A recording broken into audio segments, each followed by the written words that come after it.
ఇక్కడ మనం జాగ్రత్తగా గమనించినట్లయితే రోమిలికి రాస్తూ దేవుడు అబ్రహాము యొక్క సంతానము గురించి మాట్లాడుతున్నట్లుగా మనం చూస్తున్నాం. అబ్రహాము సంతానమైనంత మాత్రము చేత, అబ్రహాము సంతానము, అబ్రహాము సంతానము. మనం జాగ్రత్తగా ఆలోచన చేస్తే అబ్రహాముకి ఎంతమంది పిల్లలు ఉన్నారు? హల్లెలూయా. అబ్రహాముకు ఎంతమంది పిల్లలు? ఒక్కడు. ఇంకా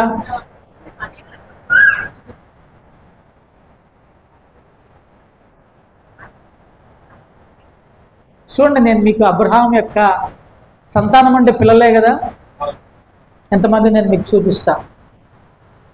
ఆదికాండము 16వ అధ్యాయం 16వ వచనం. ఆదికాండము 16వ అధ్యాయం 16వ వచనం. హాగరు అబ్రామునకు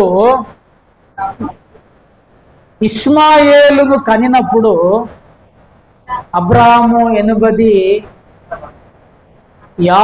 ఏండ్లవాడు. 86 సంవత్సరాల వయసులో అబ్రాముకి ఒక కుమారుడు పుట్టాడు. ఆ కుమారుడు పేరు ఇస్మాయేలు. నెంబర్ 1. ఎంతమంది కొడుకులు? ఇస్మాయేలు ఒకడు. నెంబర్ 2, ఆదికాండం 21వ అధ్యాయము అబ్రహాము కుమారుడైన ఇస్సాకు అతనికి పుట్టినప్పుడు అతడికి 100 ఏండ్లు. ఇప్పుడు ఎంతమంది పిల్లలు? ఈయనకి 2 పిల్లలు. ఆదికాండం 25వ అధ్యాయం 1వ వచనం. అబ్రహాము ఒక స్త్రీని వివాహం చేసుకొనెను. ఆమె పేరు కెతూరా. కంటిన్యూషన్. ఆమె అతనికి జిమ్రాను, యొక్షాను, మెదాను, మిథ్యాను, ఇష్పాకు, షూవహు అను వారిని కనెను. యొక్షాను షేబను దేదానును కనెను. అషూరీలు, లెతుషీలు, లేమీయులను అనువారు ఆ దెదాను సంతతి వారు. జాగ్రత్తగా గమనించండి, పేర్లన్నీ మనకి ముఖ్యమైనటువంటిది కాదు, కానీ ఇక్కడ ఒక మాట నన్ను బాగా ఆకర్షించారు. అషూరీలు. బైబిల్లో మనకు చాలాసార్లు ఈ పదం వినపడుతూ ఉంటుంది. ఈ అషూరీలు కూడా అబ్రహాము సంతానములో భాగము. అక్కడ మనం జాగ్రత్త చూస్తే చాలా మంది పేర్లు ఉన్నాయి. కెతూరా. అబ్రహాము షారా చనిపోయిన తర్వాత కెతూరా అనేటువంటి ఒక స్త్రీని వివాహం చేసుకుంటే ఆమెకు పుట్టినటువంటి వారందరూ ఈ యొక్క పిల్లలుగా మనం చూస్తాం. అబ్రహాముకి చాలా మంది సంతానం, ఫిజికల్గా చాలా మంది సంతానము అబ్రహాము గారు కలిగి ఉన్నారు అని చెప్పేసి బైబిల్ స్పష్టంగా తెలియచేస్తున్నది. అయితే ఇక్కడ మనం జాగ్రత్తగా మనం చూస్తే రోమీయులకు రాసిన పత్రిక 9వ అధ్యాయం 8వ వచనంలో పౌలు గారు ఏమని మాట్లాడుతున్నాడంటే, అనగా అని మొదలు పెట్టాడు. అనగా 7వ వచనం కూడా ఒకసారి చదవండి. అబ్రహాము సంతానమైనంత మాత్రము చేత అందరూ పిల్లలు కాదు గాని ఇస్సాకు వల్లనైనది నీ సంతానం అనబడును. జాగ్రత్తగా ఉండండి. అబ్రహాముకు పుట్టినంత మాత్రాన వాళ్ళందరూ అబ్రహాము వంశంలో, అబ్రహాము యొక్క జీవితంలో అబ్రహాముకు పిల్లలు కారు అని చెప్పేసి స్పష్టంగా దేవుడు, ఆయనకు పుట్టినా కూడా వారు ఆయన పిల్లలు కారు అనగా అని చెప్పేసి శరీర సంబంధమైన పిల్లలు దేవుని పిల్లలు గారు. శరీర సంబంధమైన పిల్లలు దేవుని పిల్లలు కారు. వాగ్దాన సంబంధమైన పిల్లలు సంతానమని ఎంచబడుదురు. హల్లెలూయా. శరీర సంబంధంగా చాలా మంది పుట్టారు. శరీర సంబంధంగా అనేక మంది పిల్లలు అబ్రహాము కలిగి ఉన్నాడు. వారందరూ దేవుని పిల్లలు. అబ్రహాము సంతానమైనంత మాత్రాన వారందరూ దేవుని పిల్లలు కారు. అంటే ఆయనకు పుట్టారు కదా, అయినా కూడా దేవుని యొక్క లెక్కలోనికి వారు ఎంచబడటం లేదు. వాగ్దాన సంబంధమైన పిల్లలు. వాగ్దాన సంబంధమైన పిల్లలు, వాగ్దానము ద్వారా పుట్టినవాడు. అబ్రాహాము గారు చాలాసార్లు కృంగిపోయాడు.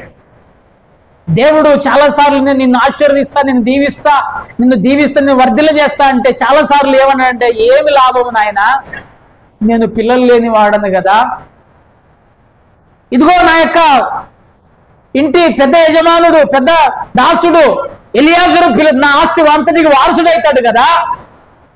కాదు కాదు కాదు, వీళ్ళెవ్వరూ నీకు వారసులు గారు, నీ గర్భవాసములో కూడా పుడతాడు. ఇస్మాయేలు పుట్టాడు, ఇస్మాయేలు నీకు వారసుడు కాదు, నీకు వాగ్దాన సంబంధమైనటువంటి వాడు ఒకడు పుడతాడు. వాగ్దాన సంబంధమైన వాడు మాత్రమే నీకు వారసుడు, నీ సంతానము. అనగా అన్నాడు 9వ వచనంలో, అనగా శరీర సంబంధులు. హల్లెలూయా. శరీర సంబంధులు అనే పదం గుర్తుపెట్టుకోండి, దీన్ని మీకు తర్వాత చాలా మనకు ఉపయోగపడుతుంది. శరీర సంబంధులు దేవుని పిల్లలుగానే కారు, వాగ్దాన సంబంధులు వారు మాత్రమే దేవుని పిల్లలు అని స్పష్టంగా దీనికి లేఖనం తెలియచేస్తున్నది. అంటే ఇక్కడ మనం జాగ్రత్తగా గమనించినట్లయితే శరీరం, ఫ్లెష్ అండ్ ప్రామిస్. అంటే ఇక్కడ అబ్రహాముకి 2 రకాల సంతానం ఉన్నది. ఎన్ని రకాల సంతానం ఉన్నది?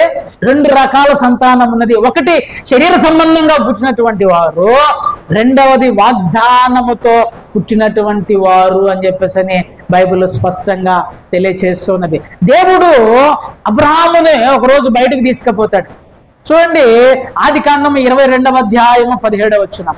ఆదికాండము 22వ అధ్యాయము 17వ వచనం మనం జాగ్రత్తగా గమనించినట్లయితే, నేను నిన్ను ఆశీర్వదించి ఆకాశ నక్షత్రము వలెను, సముద్ర తీరమందలి ఇసుక వలెను నీ సంతానమును నిశ్చయముగా విస్తరింపజేసేదను.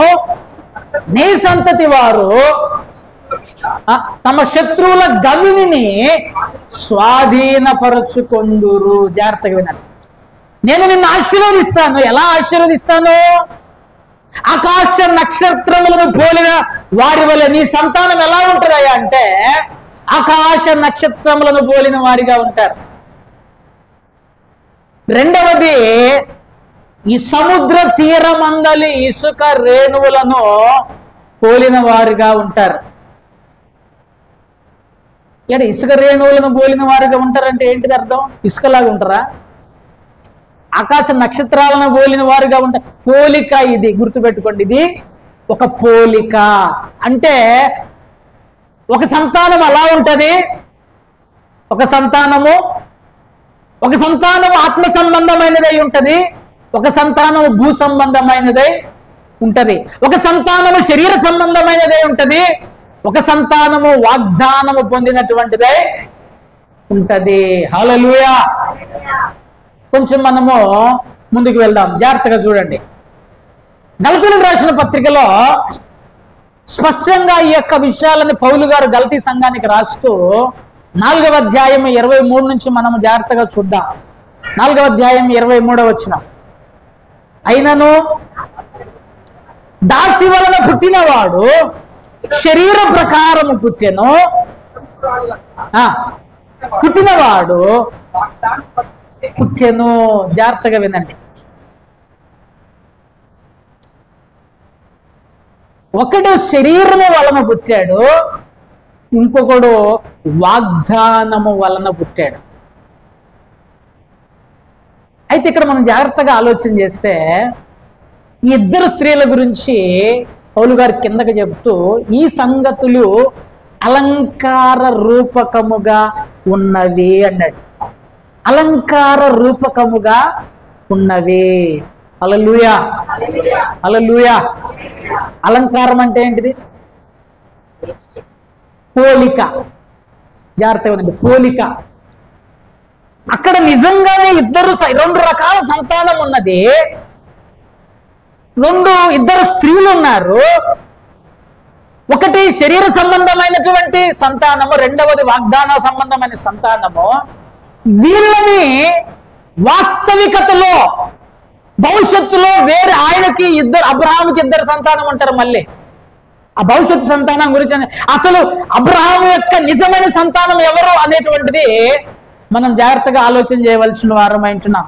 అబ్రహాము యొక్క నిజమైన సంతానం ఎవరు అనేటువంటిది, ఆ సంతానంలో కూడా ఎటువంటి శాఖలు ఉన్నాయన్నటువంటిది మనం ఆలోచన చేయవలసిన వారు. అలంకార రూపకముగా చెప్పబడుతూ ఉన్నది అని చెప్పేసి పోలిక చేసి పోల్చి ఇదిగో వేరే దానికి రూపంకు వేరే దానిని పోలుస్తూ ఇక్కడ మాట్లాడుతున్నట్లుగా మనం చూస్తాం.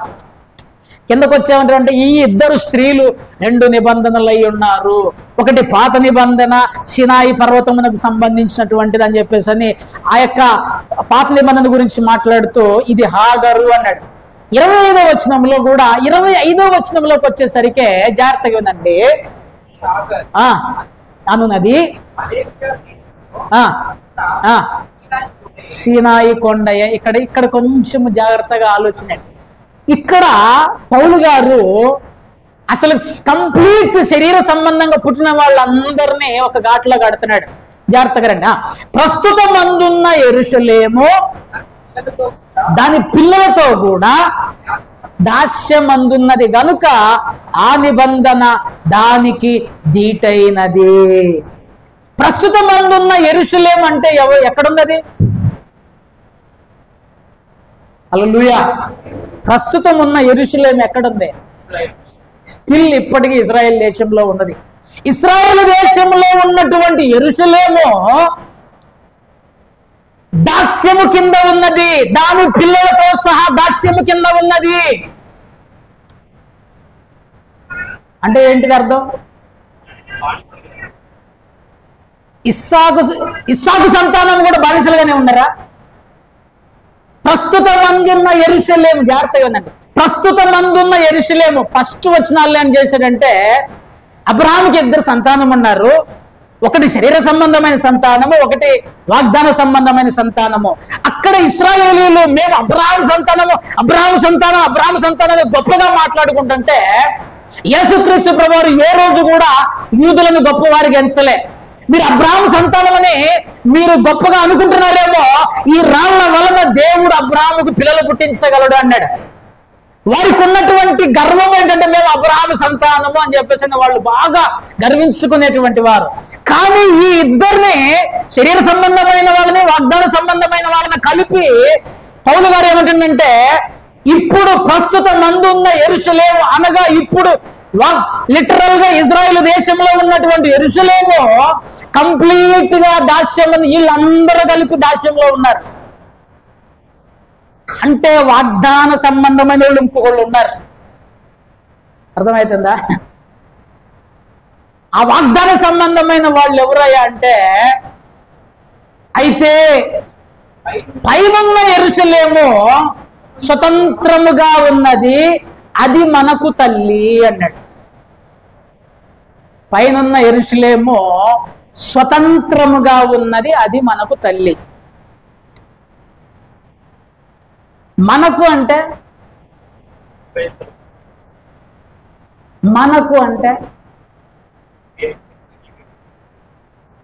ఈ మాట చెబుతున్నటువంటి వ్యక్తి ఎవరు? పౌలు గారు. పౌలు గారు యూదుడు కాదా? ఆయన తనను కూడా కలుపుకుంటున్నాడు. పౌలు గారు మనకు తల్లి, నేను అంటున్నా మనందరం అంటున్నా, నేను కూడా దాంట్లో ఉన్నానా లేదా? ఉన్నాడు. ఆయన బెన్యామీను గోత్రపు వాడు, పరిసయ్యుడు. పై వచనంలోనేమో ఈ యొక్క యెరూషలేము మొత్తం దాస్యంలో ఉన్నది, ఇది శరీర సంబంధమైనది కొట్టిపడేశాడు. కిందకు వచ్చేసరికి పైన యెరూషలేము ఒకటి ఉన్నది, అది స్వతంత్రముగా ఉన్నది, అది మనకు తల్లి అంటే ఆయన కూడా కలుపుకుంటున్నాడు. నాకు కూడా తల్లి, నేను ఈ దాస్యంలో లేను, నేను ఈ యొక్క శరీర సంబంధమైన యూదులలో నేను లేను. మనకు తల్లి అంటే ఈ మనములో పౌలు గారు ఉన్నాడు, ఇంకెవరున్నారు? గలతీ సంఘం ఉన్నది. ఎవరికి రాస్తాడినా? గలతీ సంఘానికి రాస్తున్నాడు. జాగ్రత్తగా మనము ఆలోచన చేయవలసిన వారమై ఉంటున్నాము. ఇక్కడ జాగ్రత్తగా మనం చూసినట్లయితే క్రొత్త నిబంధనలో, పాత నిబంధనలో 2 ఉన్నాయి, శరీర సంబంధమైన వాళ్ళు, వాగ్దాన సంబంధమైన వాళ్ళు. క్రొత్త నిబంధనలోకి వచ్చేసరికి అందరినీ కలిపి శరీర సంబంధంగానే కొట్టిపడేస్తున్నాడు. అందరినీ కలిపి యేసు క్రీస్తుని అంగీకరించిన ప్రతి వాడు శరీర సంబంధమైన పిల్లలే అని చెప్పేసి అని డిక్లేర్ చేస్తూ ఉన్నాడు. చూడండి, మనం జాగ్రత్తగా గమనించినట్లయితే అందుకనే పౌలు గారు వాళ్ళల్లో కలుపుకుంటలేడు, తనని పక్కకు వచ్చేసేసి మనము పైనున్న యెరూషలేముకు మనం పిల్లలము. ఇవి రెండు అలంకార రూపముగా రాయబడ్డాయి. పాత నిబంధన హాగరు, కొత్త నిబంధన శారా. అయితే ఈ ఇద్దరిని కలుపుతూ యేసు క్రీస్తులో ఎవడైతే లేడో వాడు ప్రతి ఒక్కడు శరీర సంబంధమైన పిల్లల్ని అబ్రహాముకు అని చెప్పేసి డిక్లేర్ చేస్తూ స్పష్టంగా ఏమంటాడంటే, వాగ్దాన సంబంధమైన పిల్లలు ఎవరయ్యా అంటే క్రైస్తవులు. దేవునికి స్తోత్రం చెప్పండి. హల్లెలూయా. నేను బెన్యామీను గోత్రంలో పుట్టాను, నేను దావీదు వంశపు వాడను. నువ్వు ఏ వంశపు వాడవైనా, ఏ గోత్రంలో పుట్టినా, ఎక్కడ పుట్టి, నేను ఇశ్రాయేలు వంశపు వాడను. ఇశ్రాయేలు వంశపు వాడవా? అయినా కూడా నువ్వు యేసును అంగీకరించలేకపోతే నువ్వు శరీర సంబంధమైనటువంటి సంతానమే. చూడండి, మీకు అసలుకి అబ్రహాం యొక్క పిల్లలు వీళ్ళు కాదు. గలతీయులకు రాసిన పత్రిక 3వ అధ్యాయం 6వ వచనం. గలతీయులకు రాసిన పత్రిక 3వ అధ్యాయము 6వ వచనం. అబ్రహాము దేవుని నమ్మెను, ఎంచబడెను. జాగ్రత్తగా ఉందండి. కాబట్టి విశ్వాస సంబంధులే. మీరు గ్రహించండి. హల్లెలూయా. విశ్వాస సంబంధులే. ఈ మాట జాగ్రత్తగా ఉందండి అమ్మా. విశ్వాస సంబంధులే. విశ్వాస సంబంధులే అంటే అబ్రహాము దేవుని నమ్మెను, అది అతనికి నీతిగా ఎంచబడెను. కాబట్టి విశ్వాస సంబంధులే అబ్రహాము కుమారులు. కాబట్టి అబ్రహాముకు శరీర సంబంధంగా పుట్టిన వాళ్ళెవ్వరూ వాగ్దాన పురుషులు, వాగ్దాన కుమారులు గారు. ఎవడైతే విశ్వాస మూలముగా, విశ్వాసము ద్వారా యేసుక్రీస్తును అంగీకరిస్తారో వారందరూ దేవుని పిల్లలు. విశ్వాసులకు తండ్రి అని అబ్రహాముకు పేరు ఇవ్వబడినది. విశ్వాసులకు తండ్రి. నేను చెప్పేది మీకు కొద్దిగా కష్టం కావచ్చు, కానీ అర్థం చేసుకోవడానికి ప్రయత్నం చేయండి. ఈ లోకములో జక్కయ్య ఉన్నాడు. జక్కయ్య ఇంటికి యేసుక్రీస్తు ప్రభువారు పోయాడు. పోయి, నేడు ఈ ఇంటికి రక్షణ వచ్చి ఉన్నది అన్నాడు. జక్కయ్య యూదుడు కదా? యూదుడే. మరి ఈరోజు జక్కయ్యకి రక్షణ రావడం ఏంటిది? యేసుని నమ్మలే. అప్పుడు ఎప్పుడైతే యేసుక్రీస్తు ప్రభువారు జక్కయ్య ఇంటికి వెళ్ళాడో, జక్కయ్య హృదయం మార్చబడి, జక్కయ్య మనసు కదిలించబడి, ప్రభువా ఇదిగో నా ఆస్తుల సగభాగం పేదలకు ఇస్తున్నా, నేను ఎవరి దగ్గరైనా అన్యాయంగా తీసుకుంటే వాడికి 4 గింతలు రెట్టింపిచ్చేస్తున్నా. అప్పుడు యేసుక్రీస్తు ప్రభువు నేడు ఈ ఇంటికి రక్షణ వచ్చి ఉన్నది. జాగ్రత్త గమనించండి. అబ్రహాము సంతానమైనంత మాత్రాన అందరూ వాగ్దాన పిల్లలు గారు. నేటి వరకు చూడండి, నేడు నేడు నేడు అని స్పెసిఫిక్ గా జక్కయ్య గురించి యేసుక్రీస్తు ప్రభువారు చెప్తున్నాడు. నువ్వు క్రైస్తవ కుటుంబంలో పుట్టినంత మాత్రం నువ్వు క్రైస్తవుడు కాదు. నువ్వు ముందుకు వస్తుందా? ఇక్కడ జాగ్రత్తగా మనం ఆలోచన చేస్తే జీవితంలో ఒకసారి యేసుక్రీస్తు ప్రభువారు అంటాడు, మీరు దాస్యము కింద ఉన్నారంటే వాళ్ళందరూ ఏమంటారంటే, మేము అబ్రహాము సంతానం, మేము అసలు బానిసలుగా ఉండటం ఏంటి? శరీర సంబంధంగా పుట్టిన వాళ్ళు 100 మంది ఉండని వారెవరు వాగ్దాన పుత్రులుగానే కాదు. యేసునందు విశ్వాసం ఉంచిన వాడు, యేసుక్రీస్తు ప్రభువారు ఆ యొక్క దావీదు వంశము లేకపోతే అబ్రహాముకు ఆ యొక్క సంతానం ఎంచబడిన వాడు, దేవుని కుమారుడు ఎంచబడినటువంటి ఆ యేసుక్రీస్తు ప్రభువారి నందు విశ్వాసం ఉంచిన వాడు. అబ్రహాము కూడా యేసునందు విశ్వాసం ఉంచాడు. హల్లెలూయా. ఆ విశ్వాసం ఉంచిన వాడు మాత్రమే, విశ్వాస సంబంధులు మాత్రమే అబ్రహాము కుమారులని ఎంచబడుదురు. జాగ్రత్తగా ఆలోచన చేయాలి మనం. విశ్వాస సంబంధుల మాత్రమే. కొంచెం ముందుకు వెళ్దాం మనం. చూడండి, కాబట్టి విశ్వాస సంబంధులే విశ్వాసము గల అబ్రహాముతో కూడా ఆశీర్వదించబడుదురు. హల్లెలూయా. అంటే దీని అర్థము, దేవుడు ఏదైతే అబ్రహాముకు వాగ్దానం చేశాడో, నీ సంతానము విస్తరింపజేస్తాను అని, ఆ సంతానము ఎవరి గురించి చెప్పాడు అని అంటే విశ్వాస సంబంధుల గురించి. విశ్వాసం, యేసునందు విశ్వాసముంచి అబ్రహాము సంతానమైనటువంటి దేవుని బిడ్డల గురించి. అందుకని పౌలు గారు ఏమంటుండంటే, ప్రస్తుతం అందున్నటువంటి యెరూషలేము దాస్యములో ఉన్నది, అయితే మనకు తల్లి, ఇంకొక తల్లి ఉన్నది, వాగ్దానము. పైన యెరూషలేము ఆయన ఈ ప్రస్తుతం అందున్నటువంటి యెరూషలేముతో కలుపుకుంటలేడు. 9వ అధ్యాయం మీరు రోమిలకు రాసిన పత్రిక 9 పైనుంచి చదివితే ఆయన బాగా ఏడుస్తాడు. నాకు దుఃఖము, మానని వేదన కలుగుతున్నది. ఎందుకు కలుగుతున్నది? శరీర సంబంధమైన నా సహోదరులు రక్షణ పొందాలని, మారు మనసు పొందాలని నాకు మానని వేదన, దుఃఖము కలుగుతుంది వారి విషయమై. ఎందుకని? పౌలు గారికి వచ్చిన ప్రత్యక్షత మిగతా యూదులకు రాలేదు.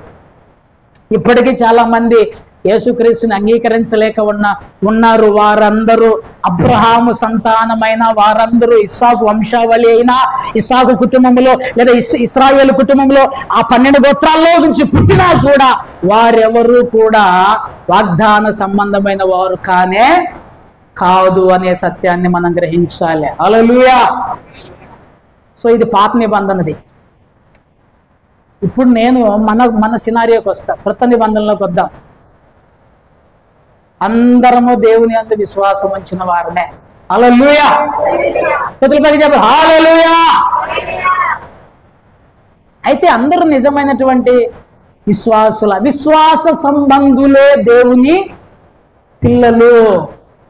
అర్థమవుతుందా? ఇందాకలే ఎంతవరకు వచ్చాక మనం విశ్వాస సంబంధులే అబ్రహాము యొక్క సంతానము. అందరూ దేవుని యందు విశ్వాసం ఉంచిన నిజమైన క్రైస్తవులేనా? ఇది మన ప్రజెంట్. ఆ రోజుల్లో వాళ్ళని వదిలేద్దాం, పాత నిబంధనలో వాళ్ళని. ఇప్పుడు మన యొక్క జీవితం దగ్గరికి వద్దాం. ఒక మాట చదవండి, రోమిలకు రాసిన పత్రిక 9వ అధ్యాయం 6వ వచనం చదవండి. అయితే జాగ్రత్త కదండి. అయితే తప్పిపోయినట్టు కాదు అమ్మా, ఏనండి, ఇశ్రాయేలు సంబంధులందరూ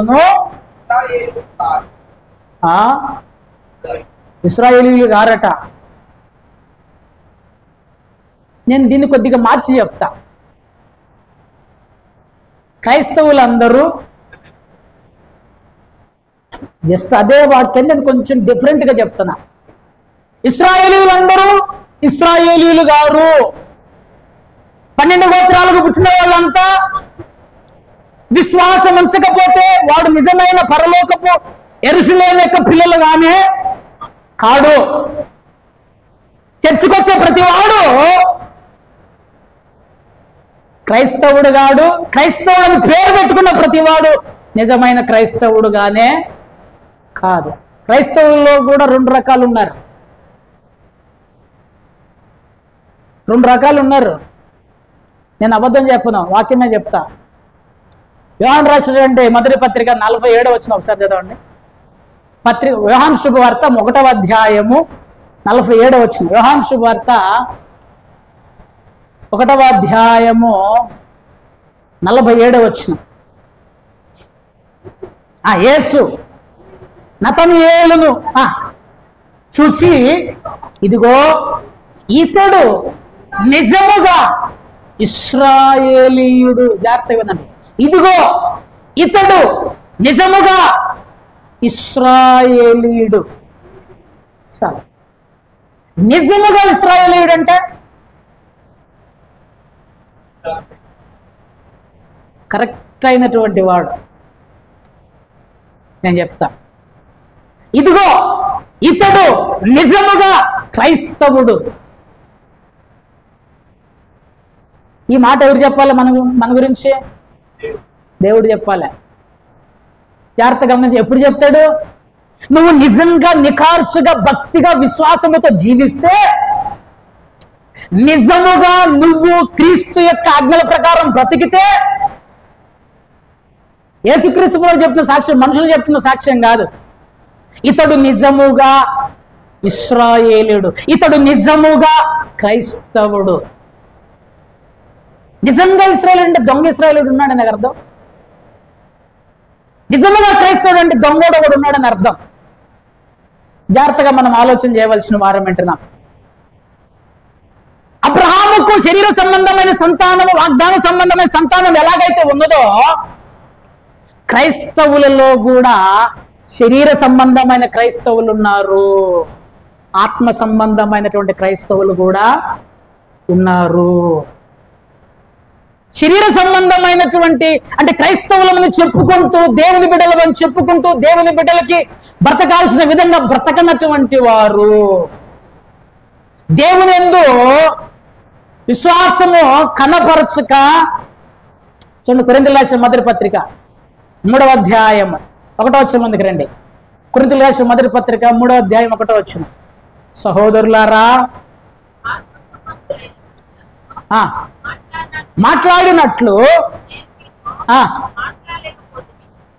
ఎవరు వీళ్ళు? ఎవరికి రాస్తున్నాడు? కొరింథీలో ఉన్నటువంటి వాళ్ళు ఎవరు? కొరింథీలో ఉన్న ఊరు మొత్తానికి రాస్తున్నాడా? కొరింథీలో ఉన్నటువంటి మొదటి వచనం చదవండి. మా 1:1 ఉంటది. ఏంటిది? ఎవరు అనేటువంటిది?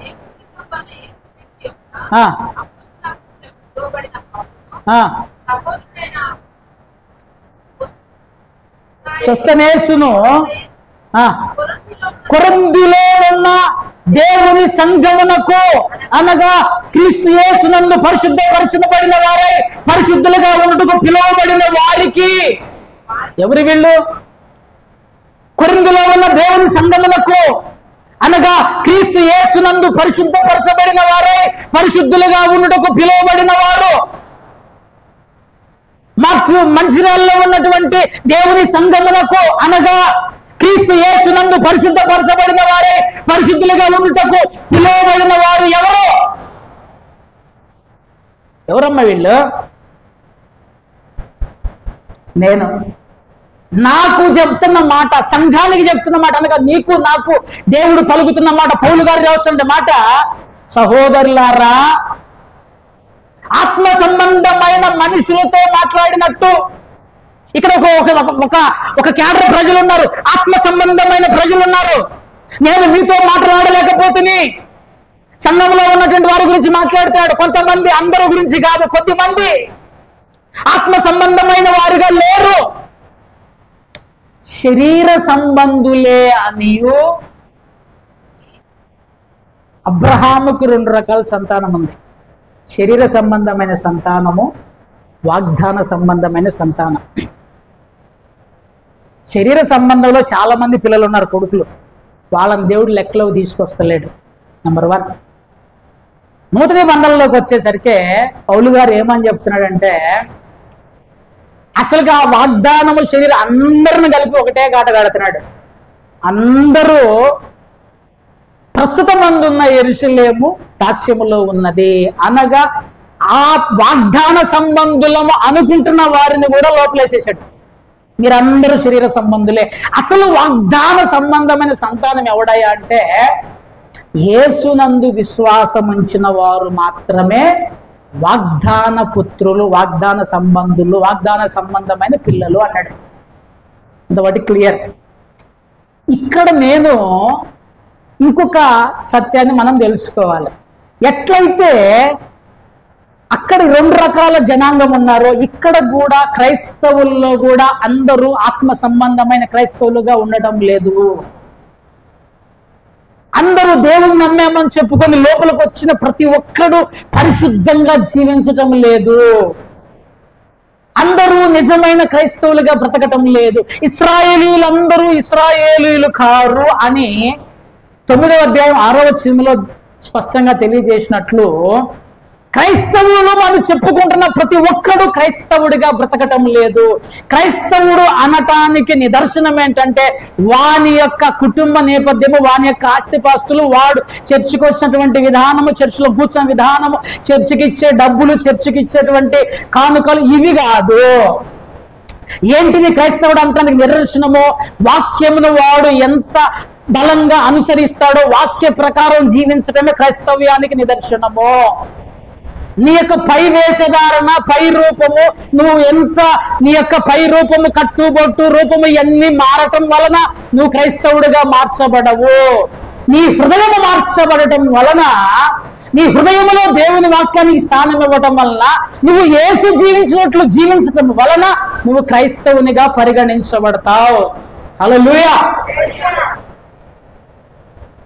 అందుకనే కొరింథీ సంఘానికి రాస్తూ, మీరు ఆత్మ సంబంధులైన మనుషులతో మాట్లాడినట్టు మీతో మాట్లాడలేకపోతున్నా, మీరు శరీర సంబంధులే, శరీర సంబంధమైన మనుషుల్లా ఉన్నారు. మీలో కొంతమంది, అందరు కాదు, పసిపిల్లల్లా ఉన్నారు. మీతో మాట్లాడవలసి వచ్చెను. అప్పటిలో మీకు బలము చాలకపోయినందున పాలతో మిమ్మును పెంచితిని గాని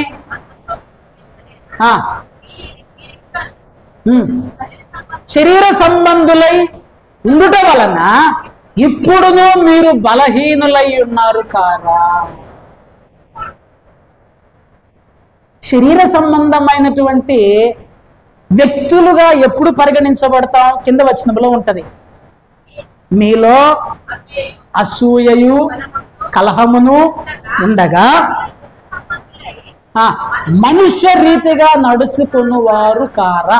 ఇది ప్రశ్న. ఎప్పుడు క్రైస్తవుడు శరీర సంబంధిగా మార్చబడుతున్నాడు? జాగ్రత్తగా వినండి. పాపమునకు అమ్మివేయబడి చెడుకు నన్ను నేను అమ్ముకోవటం వలన, వ్యసనాలుగా నేను అమ్ముకోవటం వలన నేను శరీర సంబంధిగా మార్చబడుతున్నాను.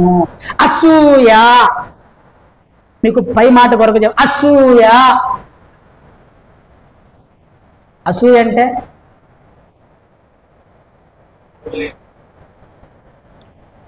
నువ్వు క్రైస్తవుడివి, దేవుని విశ్వాసం ఉంచిన వానివి, ఇతరుల యొక్క మేలును చూసి ఓర్వలేక కడుపులో మండిపోతాను. ఇప్పుడు నువ్వు ఆత్మ సంబంధమైన క్రైస్తవుడివా, శరీర సంబంధమైన క్రైస్తవుడివా?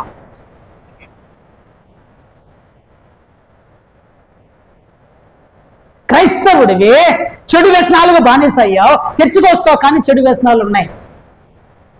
నువ్వు శరీర సంబంధివా, ఆత్మ సంబంధివా? క్రైస్తవుడు అని చెప్పుకుంటున్నావు, బూతులు మాట్లాడుతున్నావు. క్రైస్తవుడు అని చెప్పుకుంటున్నావు, చెడు పనులు చేస్తున్నావు. క్రైస్తవుడు అని చెప్పుకుంటున్నావు, వ్యభిచారం చేస్తున్నావు. క్రైస్తవుడు అని చెప్పుకుంటున్నావు, కుళ్ళు, కుతంత్రం, అసూయ కడుపు నిండా, ఒకడు బతికితే ఓర్చుకోలేవు. క్రైస్తవుడు అని చెప్పుకుంటున్నావు, లేని చెడంతా లోపల పెట్టుకుంటున్నావు. క్రైస్తవుడు అని చెప్పుకుంటున్నావు, కష్టం వస్తే దేవుణ్ణి దూషిస్తున్నావు. క్రైస్తవుడు అని చెప్పుకుంటున్నావు, ఇష్టానుసారమైన ప్రవర్తన ఉంది. క్రైస్తవుడు అని చెప్పుకుంటున్నావు, కొబ్బరికాయ కొడుతున్నావు.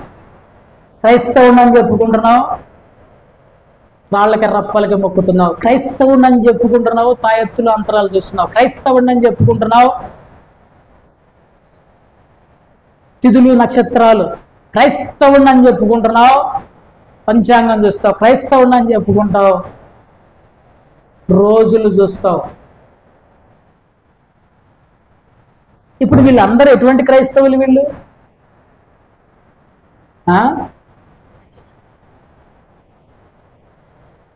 శరీర సంబంధాలకు పరలోక రాజ్యం లేదు. గుర్తుపెట్టుకోండి, శరీర సంబంధులకు పరలోక రాజ్యములో స్థానము లేదు. దేవుని బిడ్డగానే బ్రతకాలి.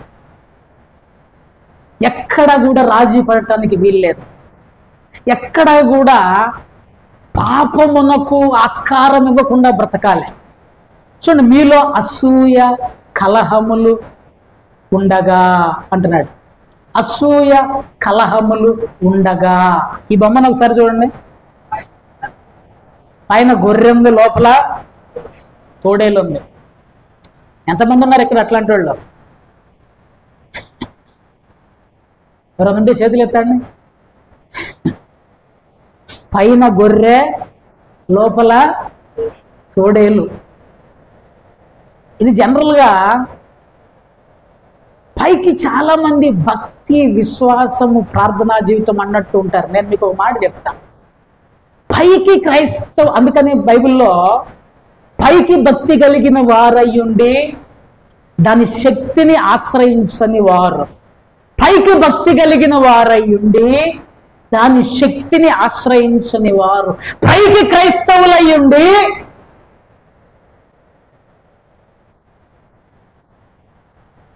రోమిలికి రాసిన పత్రిక 2వ అధ్యాయంలో అనుకుంటా, బాహ్యమునకు యూదుడైన వాడు యూదుడు కాదు, బాహ్యమునకు యూదుడైన వాడు యూదుడు కాదు, అంతరంగమందు యూదుడైన వాడే యూదుడు. జాగ్రత్తగా వినండి అమ్మా. బాహ్యమునకు యూదుడైన వాడు యూదుడు కాదు, అంతరంగమందు యూదుడైన వాడే యూదుడు అన్నాడు. బాహ్యమునకు క్రైస్తవుడైన వాడు క్రైస్తవుడు కాదు, అంతరంగములో క్రైస్తవుడైన వాడే క్రైస్తవుడు. చదవండి. కాడు శరీరమందు బాహ్యమైన సున్నతి కాదు, యూదుడు. దాన్ని నేను ఇంకో మాట దాన్ని కలిసి ఇట్లా చెప్తా, అంతరంగమందు క్రైస్తవుడైన వాడే నిజమైన క్రైస్తవుడు. హల్లెలూయా చెప్పాలి. హల్లెలూయా. ఇది పట్టుకున్నంత మాత్రాన పరలోకం పోను, ఇది నాతో ఉన్నంత మాత్రాన పరలోకం పోను, ఇది నా తలగాడు పెట్టుకున్నంత మాత్రాన పరలోకం పోను, ఇది నాతో పాటు క్యారీ చేసినంత మాత్రాన నేను పరలోకం పోను. ఇది నాతో ఉండటం కాదు, ఇది నాలో ఉండాలి. హల్లెలూయా. దేవుని వాక్యము నాతో ఉండటం కాదు, దేవుని వాక్యము నాలో ఉండాలి. వాక్య ప్రకారము నేను జీవించవలసిన వాడనై ఉంటూ ఉన్నాను. అబ్రహాముకు 2 సంతానము, 2 కొట్టిపడేశాడు పౌలు గారు. వాగ్దాన సంబంధమైన బిడ్డలు ఎవరయ్యా అంటే నువ్వు, నేనే. హల్లెలూయా. ఎట్ దట్ సేమ్ టైం ఈ వాగ్దాన సంబంధమైన వారు అనుకుంటున్న వారిలో కూడా 2 కేటర్లు ఉన్నాయి. ఒకటి శరీర సంబంధమైన వారు, రెండవది ఆత్మ సంబంధమైనటువంటి వారుగా బైబిల్ స్పష్టంగా తెలియజేస్తుంది. చూడండి, ఇదే గలతీయులకు రాస్తూ 3వ అధ్యాయం 3వ వచనంలో ఒక ప్రశ్న వేస్తున్నాడు. అయ్యో, 3వ అధ్యాయం 3వ వచనం, మీరింత అవివేకులైతిరా, మొదట ఆత్మానుసారముగా ఆరంభించి పరిపూర్ణులగుదురా. ప్రశ్న, మొదట ఆత్మానుసారముగా ఆరంభించి ఇప్పుడు శరీరానుసారముగా పరిపూర్ణులగుతారా? మొదట ఆత్మానుసారంగా ఆరంభించామంటే ఏంటిది? దేవుని నమ్మినప్పుడు. అందుకని దేవుడు చాలా గొప్పోడండి. మొదటి ప్రేమ ఇప్పుడు నీలో లేదు అన్నాడు. ప్రకటన గ్రంథంలో ఆ 7 సంఘాలకు రాస్తూ మొదటి ప్రేమ, మొదటి క్రియలు, మొదటి ఆసక్తి, మొదటి భక్తి, మొదటి దేవుని ఎడల నీకున్నటువంటి జీవితము, దేవుని నమ్మినప్పుడు నీకు ఆత్మానుసారంగా ఎలాగైతే బ్రతికి మొదట ఆత్మానుసారముగా ఆరంభించి మొదటున్న భక్తి, మొదటున్నటువంటి విశ్వాసము, మొదటున్నటువంటి ప్రేమ, ప్రారంభంలో ఎట్లుండే? వర్షం వస్తుంది, గొడుగు వేసుకొని పోదాం, తొందరగా రెడీ అయితే చర్చికి పోవాలి. ఇప్పుడు యూట్యూబ్లో వస్తుంది, వచ్చే వారం చూసుకుందాం.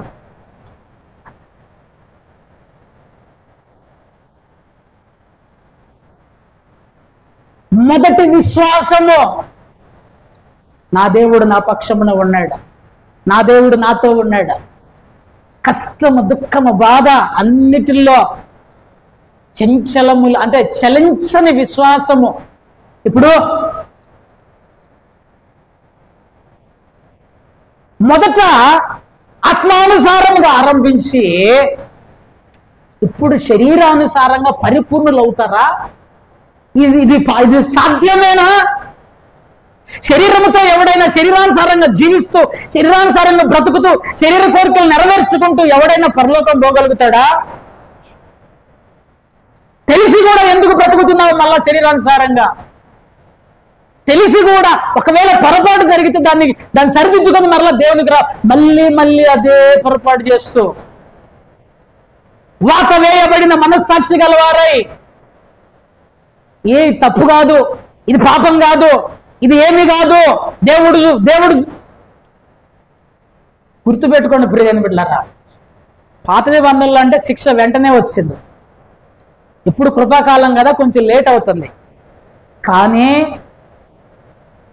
ఇప్పుడు నువ్వు శిక్షకు దొరికేవనుకో, జీవము గల దేవుని చేతిలో పడుట బహు భయంకరము. అగ్ని ఆరని పురుగు సావని దగ్గరగా పోతావు. గుర్తుపెట్టుకో, అగ్ని ఆరని పురుగు సావని నిత్య నరకములోనికి పడతావు. అందుకనే బైబిల్ హెచ్చరిస్తుంది, శరీరానుసారముగా ఎప్పటికీ నువ్వు పరిపూర్ణుడు కాలేవు. శరీరానుసారంగా ఎప్పటికీ నువ్వు ఆశీర్వాదముల్లోనికి పోలేవు. శరీరానుసారముగా ఎప్పటికీ ఆత్మ సంబంధమైన వరములను నువ్వు పొందుకోలేవు. శరీరానుసారముగా ఎప్పటికీ కూడా నువ్వు నేను దేవుని యొక్క మేలులను పొందుకోలేవు. ఒకవేళ ఈ లోకంలో కొన్ని మేలు వస్తే జరగచ్చు, కానీ దేవుని దగ్గర నుంచి నువ్వు దేవుని సన్నిధికి చేరాలంటే, అందుకే అన్నాడు, అయ్యో అవివేకులైన గలతీయులారా, మీరు మొదట ఆత్మానుసారంగా ఆరంభించారు, ఇప్పుడు శరీరానుసారంగా బ్రతకడానికి ప్రయత్నం చేస్తున్నారు. ఆలోచన చేయండి అంటున్నాడు. మనం శరీర సంబంధులమా ఆత్మ సంబంధులమా ఆలోచన చేయవలసిన వారమై ఉంటున్నాం.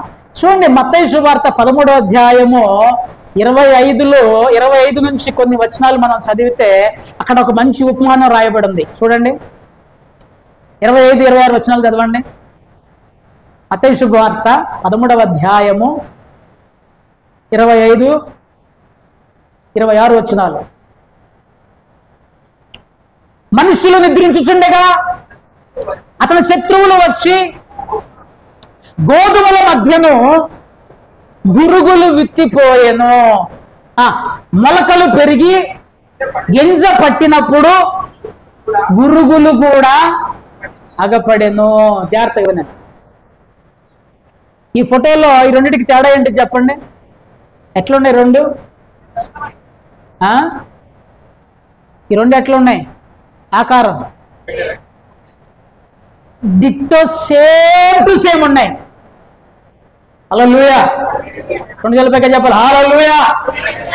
ఇద్దరు వచ్చేవాళ్ళు చెప్పాలి హల్లెలూయా. ఇద్దరు పోవాలని చెప్పండి హల్లెలూయా. ఈ రెండింటిని చూడండి ఎట్లున్నాయి? సేమ్ టు సేమ్ ఉన్నాయి. ఇది గోధుమ గింజ, ఇది గురుగు. మొక్కలు రెండు ఒకే రకంగా ఉన్నాయి. మొక్కలు రెండు ఒకే రకంగా ఉన్నాయి. ఒకే పొలములో ఉన్నాయి. ఒకే పొలములో ఉన్నాయి. గుర్తుపెట్టుకోండి, ఒకే రకంగా ఉన్నాయి, ఒకే పొలములో ఉన్నాయి. రెండు ఒకటి కాదు. ఒకటి గురుగు, ఒకటి గోధుమ గింజ. ఒకే సంఘంలో ఉన్నారు, ఒకే రకంగా ఉన్నారు. ఇద్దరు ఒకటి కాదు. ఒకడు శరీర సంబంధమైన వాడు, ఇంకొకడు ఆత్మ సంబంధమైన వాడు. అన్న ఆత్మ సంబంధంగా బ్రతకాలంటే చాలా కష్టం అన్న. మేము ఈ లోకంలో ఉన్నాము, అవి ఇవి ఎన్నెన్నో ఉంటాయి. ఇక మొత్తం ఆత్మానుసారంగా బ్రతకాలంటే ఎట్ట కుదురుతుంది? ఆత్మ నడిపింపును బట్టి నడుచుకో, ఖచ్చితంగా నువ్వు ఆత్మ సంబంధంగా బ్రతకగలుగుతావు. ఆత్మానుసారంగా నడువుడి, అప్పుడు మీరు శరీరేచ్ఛలను నెరవేర్చు. ఆత్మ మీతో మాట్లాడుతున్నప్పుడు, పరిశుద్ధాత్మ దేవుడు మిమ్మల్ని నడిపిస్తున్నప్పుడు మీరు ఆ మాటకు, ఆ వాక్యానికి లోబడి ఉండండి. అప్పుడు మీరు శరీరేచ్ఛలను నెరవేర్చరు అని బైబిల్ తెలియజేస్తుంది. గురుగులను విత్తిపోయాడట. గురుగులను విత్తిపోతే మీరు తర్వాత చదువుకోండి. పని ఆయన వచ్చాడు. పనులు వచ్చి, అయ్యా గురుగులు ఉన్నాయి, గురుగులు కనపడుతున్నాయి, పీకేద్దాం. ఆగండి ఆగండి, గోధుమలకు కూడా దెబ్బ తగులుతుంది, వాటిని అట్లా పెరగనిండి, వాటి సంగతి నేను చూస్తా, వాడు పాపం చేస్తున్నాడు, అయినా వాడికి ఏం శిక్ష వస్తలేదు. వాడు వ్యభిచారం చేస్తున్నాడు, ఏం శిక్ష వస్తలేదు. వాడు దొంగతనం చేస్తున్నాడు, మోసం చేస్తున్నాడు, వాడు సంఘానికి రావటం లేదు. వాడు దేవుళ్ళు లేడు, దేవుని పేరు చెప్పుకొని ఎన్నో అకృత్యాలు చేస్తున్నాడు, అయినా వాడికి ఏం కలగటం లేదు. ఆగండి ఆగండి ఆగండి, దీనికి సమాధానం దేవుడు ఏం చెప్తున్నాడంటే, యుగ సమాప్తి ఒకటి ఉన్నది, కోతకాలం ఒకటి ఉన్నది. ఏంటిది? హల్లెలూయా. ఏ కాలము? కోతకాలము. జాగ్రత్త, కోతకాలం ఒకటి ఉన్నది. ఆ కోతకాలము దాకా ఆగండి. కోతకాలము దాకా ఆగితే కోత కోస్తారు, పని వాళ్ళు వచ్చి కోత కోస్తారు. ఈ కోత కోసే పని వాళ్ళు ఎవరై అంటే మనుషులు కాదు. ఎవరు వీళ్ళు? చెప్పండి, ఎవరు? దేవదూతలు. చెప్పాలి, ఎవరు? దేవదూతలు. వాళ్ళకి తన మన తెలీదు. నేనైతే మా చర్చోళ్ళ దగ్గర పో ఎన్నిసార్లు చెప్పాను పో అని చెప్పొచ్చు, వాళ్ళు నన్ను కూడా వదిలిపెట్టరు. అర్థమైందా? నన్ను కూడా వదిలిపెట్టరు వాళ్ళు. ఇక మిమ్మల్ని ఆడ నేను రక్షిస్తా. ఇక సో కోతకాలమున దేవదూతలు వచ్చి కోత కోస్తారు. కోత కోసి బైబిల్ స్పష్టంగా తెలియజేస్తున్నది, గోధుమలను లోపల దాస్తారు కొట్లలో, గురుగులను తీసుకుపోయి ఎక్కడ పడేస్తారు? అగ్నిలో. ఎక్కడ? చెప్పాలి, ఎక్కడ? అగ్నిలో. ఎక్కడ పోతారు? ఒకవేళ నువ్వు నేను గోధుమల లాంటి బ్రతుకు బ్రతికితే ఎక్కడుంటాం? నన్ను కూడా కలుపుకున్నా, మీ గురించే చెప్తలే. నేను ఒకవేళ గురుగులు లాంటి బ్రతుకు జీవిస్తే నేను కూడా అగ్నిలోకే. There is no partiality. కనుక మనము గోధుమల వలె బ్రతకవలసిన వారమై ఉంటున్నాం. మనము గోధుమలు అనగా ఆత్మ సంబంధమైన వారు, గురుగులు అనగా శరీర సంబంధమైనటువంటి క్రైస్తవులు. గోధుమలు ఆత్మ సంబంధమైనటువంటి దీవెనలకు సాదృశ్యంగా మనం చూస్తూ ఉన్నాం. ప్రియమైన బిడ్డలారా, ఎలా బ్రతుకుతున్నావు, ఎలా జీవిస్తున్నావు, ఎలా కొనసాగుతున్నావు, ఎలా ఉంటున్నావు, మనం ఆలోచన చేయాలి. అందుకనే అందరూ సంతానము వాగ్దానమైన పిల్లలు గారు. సంతానం అంతా వాగ్దాన సంబంధులు గారు. శరీర సంబంధులు కొంతమంది ఉన్నారు. క్రైస్తవులందరూ ఆత్మ సంబంధమైన క్రైస్తవులు గారు. కొంతమంది శరీరానుసారంగా బ్రతుకుతున్నటువంటి వారు ఉంటూ ఉన్నారు. కనుక మనం ఆలోచన చేయాలి, నువ్వు ఆత్మ సంబంధివా, శరీర సంబంధివా? ఇది పెద్ద ప్రశ్న మనకి. పక్క వాళ్ళ గురించి మర్చిపోండి ప్రియజనులారా, ఎప్పుడు కూడా గుర్తుపెట్టుకోండి. పక్కనోడు ఇట్లున్నాడు కాబట్టి వాడికంటే నేను బెటర్ అనుకోమాకండి. నా వ్యక్తిగత, నేను దేంతో పోల్చుకోవాలి? నాకు మాదిరి యేసయ్య. నేను యేసు మాదిరిగా మార్చబడాలి, యేసులా మార్చబడాలి. నాలా కూడా మారడానికి ప్రయత్నం చేయమాకండి, ఎందుకంటే నాలో కూడా కొన్ని లోపాలు ఉంటాయి. నీకు మాదిరి, నాకు మాదిరి, మనందరము అల్టిమేట్ గా ఎవరిలా మార్చబడాలి? యేసు రూపములోనికి మార్చబడాలి. ఆయన ఒక్కడే లోపము లేనివాడు. మనకు మాదిరి యేసు. ఇదిగో నా పక్కన ఉన్నవాడు కొంచెం నాకంటే ఇంకా దరిద్రుడిగా ఉన్నాడు, నాకంటే ఇంకా పాపంలో ఉన్నాడు, కాబట్టి నేను బెటరే అనుకోమాకండి. అలా అనుకుంటే మనము శరీర సంబంధులుగానే, వానికంటే కొంచెం బెటర్ శరీర సంబంధివి. శరీర సంబంధంలో ఒక మెట్టు ఎక్కువ ఉన్నామని అర్థం, అంతే తప్పితే ఆత్మ సంబంధివి కావు. గురువు ఎంత వలిసినా అది తిరిగి మరలా లోపలికి పోవాల్సిందే, అగ్నిలోనికి పోవాల్సిందే. గోధుమల లాంటి బ్రతుకు, గోధుమల లాంటి జీవితం. చూడటానికి ఒకే రాతిగా ఉన్నంత మాత్రాన నువ్వు నేను దేవుని బిడ్డ. పైకి క్రైస్తవుడైనటువంటి వాడు క్రైస్తవుడు కాదు, అంతరంగములో క్రైస్తవ జీవితం మనం జీవించవలసిన వారమై ఉంటున్నాం. హల్లెలూయా. సో ఇప్పుడు నేను ఒక చిన్న ఆలోచన చెప్తున్నా. మరి శరీర సంబంధమైన క్రైస్తవులకు పరిష్కారం ఏంటిది? వీళ్ళు ఎట్లాగే ఇప్పుడు నేను మళ్ళీ మిమ్మల్ని ఒక ప్రశ్న అడుగుతా. ఒకవేళ ఒక వ్యక్తి శరీర సంబంధిగానే ఉంటూ చనిపోతే వాడు పరలోకం పోతాడా? పోడా? మరి ఎట్లా? మరి వీడు ఆత్మ సంబంధిగా మార్చబట్టానికి ఏదైనా పరిష్కారం ఉందా? మరి పరిష్కారం కనుక్కోవాలిగా మనం. శరీర సంబంధంగానే ఉంటున్నాం, తెలుసో తెలియక కొన్ని తప్పులు చేశావు, కొన్ని పాపములు శరీర సంబంధిగా క్రియలు ఉన్నాయి, కొన్ని అలవాట్లు ఉన్నాయి, కొన్ని చెడు వ్యసనాలు ఉన్నాయి, కొన్ని చెడు స్వభావం ఉన్నది, అసూయ ఉన్నది, కుళ్ళు ఉన్నది, తిట్లు ఉన్నాయి, రకరకాల బ్రతుకున్నది. కానీ యేసంటే ప్రేమ ఉన్నది, యేసు కొరకు జీవించాలని ఆశ ఉన్నది. మరి ఎలా? పరిష్కారం ఏమిటి? శరీర సంబంధిగానే చచ్చిపోవాలా? శరీర సంబంధిగానే అంతరించిపోవాలా? నరకంలోనే నాకు ఇంకా వేరే మార్గం లేదా అంటే ఒక మార్గము దేవుడు మనకి ఇస్తున్నాడు. దాని పేరు స్పిరిచువల్ బ్రీతింగ్. చెప్పండి, ఏంటిది? Spiritual breathing. ఆత్మీయ ఉచ్ఛ్వాస నిశ్వాస. ఆత్మీయ ఉచ్ఛ్వాస నిశ్వాస. రెండే రెండు మాటలు చెప్పి ముగిస్తాను నేను. చూడండి, ఆత్మీయ నిశ్వాస. నిశ్వాస అంటే గాలిని విడిచిపెడతాం మనం. ఎంతమంది గాలిని విడిచిపెడతారు? గాలిని విడిచిపెట్టకుండా అట్లాగే ఉంచుకునే వాళ్ళు ఎవరైనా ఉన్నారా? లేరా? ఎందుకు? చచ్చిపోతావు. అంటే ఏంటిది? లోపల ఉన్నటువంటిది బయటికి రాకపోతే చచ్చిపోతావు. జాగ్రత్తగా అబ్జర్వ్ చేయండి. లోపల ఉన్నటువంటిది బయటికి రాకపోతే చచ్చిపోతావు. ఏం విడిచిపెడుతున్నావు? Carbon dioxide వదులుతావు. నేను సైన్స్ పాఠాలు చెప్తాలే. కార్బన్ డైఆక్సైడ్ వదులుతావు. కార్బన్ డైఆక్సైడ్ నీకు ఉపయోగం లేదు కాబట్టి వదులుతున్నావు బయటికి. ఎట్ ద సేమ్ టైం నువ్వు ఏదైతే శరీర సంబంధిగా మార్చబట్టడానికి కారణమైందో ఆ పాపము, ఆ అలవాటు, ఆ యొక్క క్రియ, దానిని విడిచిపెట్టు. ఏం చేయాలి? విడిచిపెట్ట. లోపల ఉంచుకుంటే చచ్చిపోతావు. అది నీ లోపల ఉంటే చచ్చిపోతావు ఖచ్చితంగా. ఆత్మీయంగా కూడా నువ్వు చచ్చిపోతావు. అందుకనే బైబిల్ ఏం తెలియజేస్తున్నదంటే, యోహాను రాసిన మొదటి పత్రిక 1వ అధ్యాయం 9వ వచనంలో, యోహాను రాసిన మొదటి పత్రిక 1వ అధ్యాయం 9వ వచనంలో ఏమని చెప్తుందంటే, మన పాపములను మనము ఒప్పుకొని ఎడల ఆయన నమ్మదగిన వాడును నీతిమంతుడును గనుక ఆయన మన పాపములను క్షమించి సమస్త దుర్నీతి నుండి మనలను పవిత్రులనుగా చేయును. ఇక్కడ మన అనే కాడ నా అని పెట్టుకొని చదువుకోండి.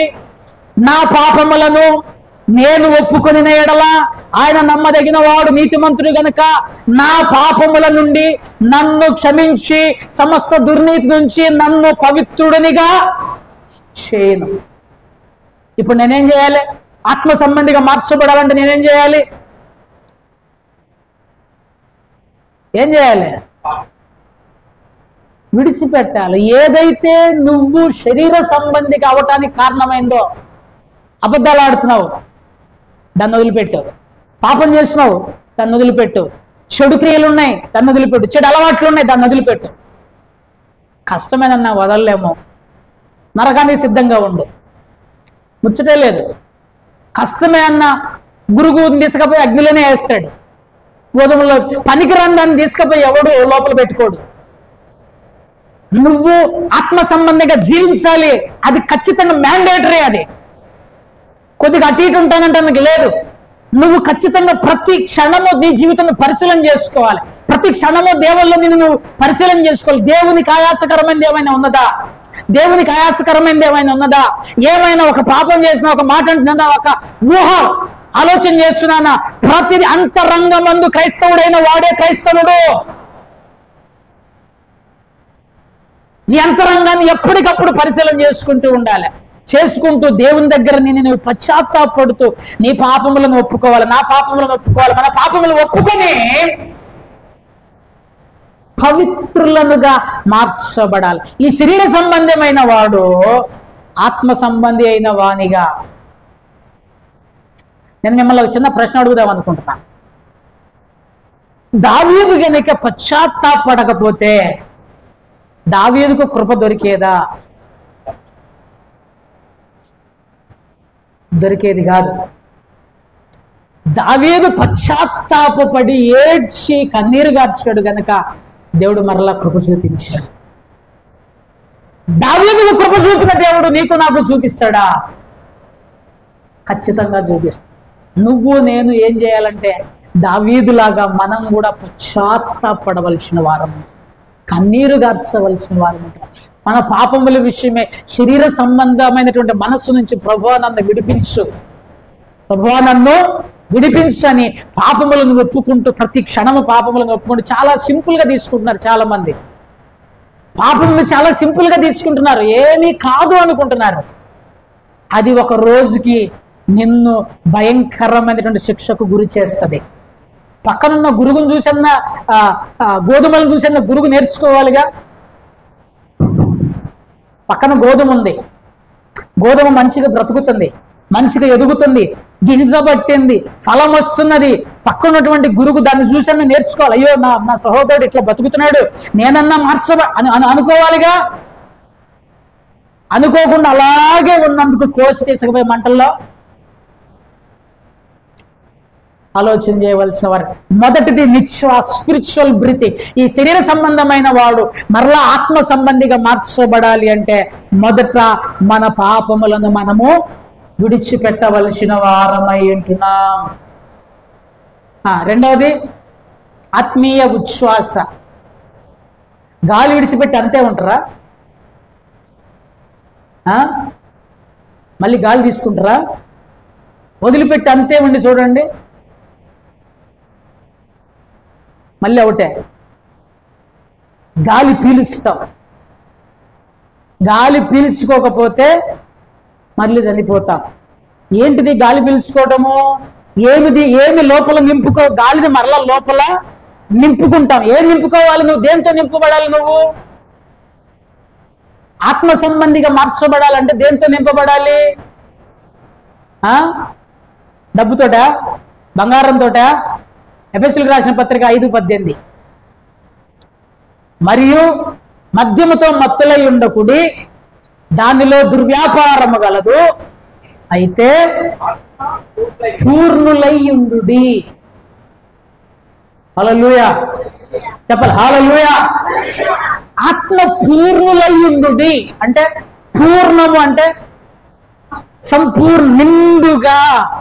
ఆత్మ పూర్ణులై ఉండండి, ఆత్మచేత నింపబడిన వారై ఉండండి, ఆత్మచేత ఆత్మను సంపూర్ణంగా మీ హృదయంలోనికి నింపుకున్న వారై ఉండండి. కార్బన్ డైఆక్సైడ్ విడిచిపెట్టి ఆక్సిజన్ ఎలాగైతే తీసుకుంటారో, పాపమును విడిచిపెట్టి పరిశుద్ధాత్మను మీరు పొందుకునేవారుగా, అప్పుడు నువ్వు తిరిగి మరలా ఆత్మ సంబంధిగా మార్చబడతావు. హల్లెలూయా. కనుక ప్రియమైన బిడ్డలారా, మనం ఆలోచన చేయవలసిన వారమై ఉంటున్నాం. ఎన్ని రోజులు శరీర రీతిగా బ్రతికినా నీకు ఉపయోగము లేనే లేదు. సంవత్సరం అంతా అది జీవించింది, గురువు దాన్ని తీసి కొట్టి బయటపడేశాడు. నువ్వు నేను ఆత్మ జీవితం, ఆత్మ సంబంధమైన వారముగా, వాగ్దాన సంబంధమైన పిల్లలుగా, శరీర సంబంధమైన పిల్లలుగా కాక ఆత్మ సంబంధమైన పిల్లలుగా మనము జీవించవలసిన వారమై ఉంటున్నాం. హల్లెలూయా. దేనికి స్తోత్రం చెప్పండి, హల్లెలూయా. నేను ముగిస్తున్నాను. అబ్రహాముకు 2 రకాల సంతానం ఉన్నది. ఒకటి శరీర సంబంధమైన సంతానము, రెండవది ఆత్మ సంబంధమైన సంతానం. జాగ్రత్తగా వినండి. అబ్రహాముకు 2 రకాల సంతానము, శరీర సంబంధమైన సంతానము, వాగ్దాన సంబంధమైన సంతానం. అదేవిధంగా క్రైస్తవులు కూడా 2 రకాలుగా ఉంటున్నారు. ఒకటి శరీర సంబంధమైన క్రైస్తవులు, ఆత్మ సంబంధమైన క్రైస్తవులు. ఈ శరీర సంబంధమైన క్రైస్తవులకు పరిష్కారము అలాగే ఉండాలని దేవుడు కోరుకుంటలేడు. ఏంటిది? పాపములను విడిచిపెట్టాలి, పరిశుద్ధాత్మను పొందుకొని ముందుకు కొనసాగాలి. పాపములోనే జీవిస్తే శరీర సంబంధిగానే మార్చబడతావు, వాగ్దానములను స్వతంత్రించుకోలేవు, వాగ్దాన సంబంధమైన పిల్లలుగా బ్రతకలేవు. కనుక ప్రియని బిడ్డలారా, మనము పైనున్న యెరూషలేము సంతానము, మనము విశ్వాస సంబంధమైన సంతానము, విశ్వాస సంబంధమైన నీవు విశ్వాసముతోనే బ్రతుకు, శరీరానుసారంగా బ్రతకొద్దు. దేవుడు మనల్ని దీవించి ఆశీర్వదించుగాక. ఆమేన్. తలలు వంచండి.